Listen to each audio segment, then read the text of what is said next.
സഹോദരങ്ങളെ, എല്ലാവർക്കും നമസ്കാരം. ഒരു അമ്മയ്ക്കും അച്ഛനും രണ്ട് മക്കളുണ്ടെങ്കിൽ രണ്ട് രീതിയിൽ കാണുന്ന ഒരു സമ്പ്രദായമാണ്. കാരണം എനിക്കത് പറയാൻ അവകാശമുണ്ട്.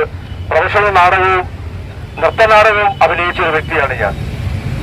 നാടകത്തിന് ഒരു പരിഗണനയും നൃത്തനാടകത്തിന് അവഗണനയും തരുന്ന ഈ നടപടി ഒരു കാരണവശാലും നമുക്ക് അംഗീകരിക്കാൻ പറ്റുന്ന ഒരു കാര്യമല്ല. വളരെയേറെ വിഷമമുണ്ട്. കാരണം 35-40-45 വർഷം കലാപാരമ്പര്യമുള്ള കലാകാരന്മാരും കലാകാരികളും ടെക്നീഷ്യൻസുമാണ് ഇവിടെ ഇരിക്കുന്നത്. അവർക്ക് ഗവൺമെന്റിന്റെ ഭാഗത്തുനിന്ന് ഒരു സഹായങ്ങളും ഇല്ല. എന്ത് സഹായമാണുള്ളത്? ഏതെങ്കിലും പ്രൈവറ്റ് കമ്പനിയിൽ പോയി ജോലി ചെയ്താൽ ESIയും പ്രാവിഡന്റ് ഫണ്ടും 10-21 വർഷം സർവീസ് ചെയ്താൽ അത് കിട്ടും. ആ പെൻഷനെങ്കിലും മര്യാദയ്ക്ക് കിട്ടും.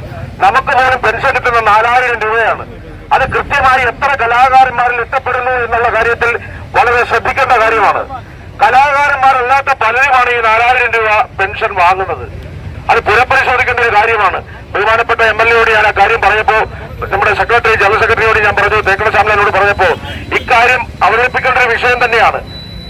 കഷ്ടപ്പെടുന്ന ബാക്കിയുള്ള വേദി കിടന്ന് കഷ്ടപ്പെടുന്നവർക്ക് ആ 4000 രൂപ പെൻഷൻ പോലും കിട്ടാത്തൊരു വല്ലാത്തൊരു അവസ്ഥയിലേക്കാണ് കാര്യം പോകുന്നത്. 10 മണിക്ക് ശേഷം മൈക്ക് സാങ്ഷൻ. കാരണം ഇത് ആരുടെ നിയമമാണ്? സുപ്രീം കോടതി തീരുമാനമുണ്ട്. സുപ്രീം കോടതി ജഡ്ജ്മെന്റ് നമ്മുടെ കയ്യിലുണ്ട്. അത് ഹൈക്കോടതി ഇപ്പോൾ റിട്ട് കൊടുത്തിട്ടുണ്ട്. ഇവിടെ ഗവൺമെന്റിന്റെ ഭാഗത്തുനിന്നും വകുപ്പ് മന്ത്രിമാർക്കും മുഖ്യമന്ത്രിക്കുൾപ്പെടെ കൊടുത്തപ്പോ അവര് പറയുന്നത് അങ്ങനെ ഒരു വിവരം അവരുടെ ഭാഗത്തുനിന്ന് അവർ കണ്ടിട്ടേ ഇല്ല, കേട്ടിട്ടേ ഇല്ല എന്നാണ് പറയുന്നത്. എല്ലാ രാഷ്ട്രീയ പാർട്ടിക്കാർക്കും ഇലക്ഷൻ വരുമ്പോഴും ബാക്കിയുള്ളത് വരുമ്പോഴും ഈ പാവപ്പെട്ട കലാകാരന്മാർ വേഷം കെട്ടി തുള്ളാൻ വേണ്ടി അവർക്ക് എല്ലാവർക്കും വേണം. പക്ഷെ നമ്മളൊരു കാര്യം പറയുമ്പോൾ ഒരു കാര്യത്തിന് പോലും അവര് അവഗണന മാത്രമല്ലാതെ നമുക്കൊരു നന്മ അവർ ചെയ്തിട്ടില്ല.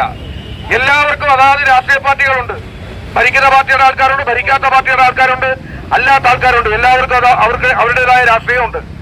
പക്ഷേ കൂട്ടുകൂടുമ്പോൾ കലാകാരൻ ഒന്നാണ്, കലാകാരി ഒന്നാണ്, ടെക്നീഷ്യൻസ് ഒന്നാണ്. ഇക്കാര്യത്തിൽ വളരെ ആർജവമായ തീരുമാനം ഗവൺമെന്റിന്റെ ഭാഗത്തുനിന്ന് ഉണ്ടാകണം. അത് ഉണ്ടായേ മതിയാവൂ. കാരണം ഇത്രത്തോളം കഷ്ടപ്പെട്ട് ഈ വേഷവിധാനങ്ങളോടുകൂടി ഈ സംസ്ഥാനത്തിന്റെ പല ഭാഗത്തുള്ള സഹോദരി സഹോദരന്മാരാണ് ഈ എത്തിയിരിക്കുന്നത്. ആയതിനാൽ ഈ കേൾക്കുന്ന വ്യക്തികളും ഈ ബഹുമാനപ്പെട്ട പോലീസ് ഓഫീസേഴ്സൊക്കെ ഇവിടെ നിൽപ്പുണ്ട്. ഒരു കാലത്ത് പോലീസ് ഓഫീസർമാർ കലാകാരന്മാരായിരുന്നു. DSP ആയിരുന്ന KK മണിയും അതേപോലെ കുമ്മൻകോശിയൊക്കെ ഏറ്റവും വലിയ കലാകാരന്മാരായിരുന്നു. അതേപോലെ KSRTC, അന്നത്തെ കാലത്ത് ഏറ്റവും കൂടുതൽ KSRTCയിലായിരുന്നു ഏറ്റവും കൂടുതൽ കലാകാരന്മാരുണ്ടായിരുന്നത്. പക്ഷേ ഒരു കാര്യം മനസ്സിലാക്കേണ്ടത്, വളരെ ദാരിദ്ര്യമായ ഒരു അവസ്ഥയിലൂടെയാണ് ഈ കലാകാരികൾ കടന്നു പോകുന്നത്.